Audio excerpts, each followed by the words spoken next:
Wanci aku weruh aksara layang kang sinebat sayang.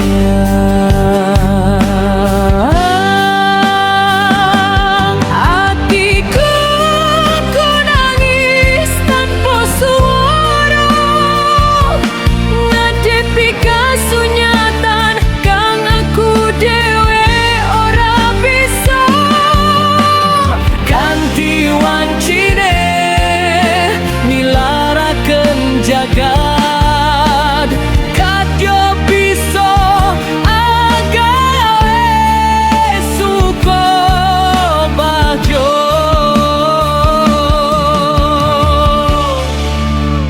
Jembatan jangan dados seksine cerita.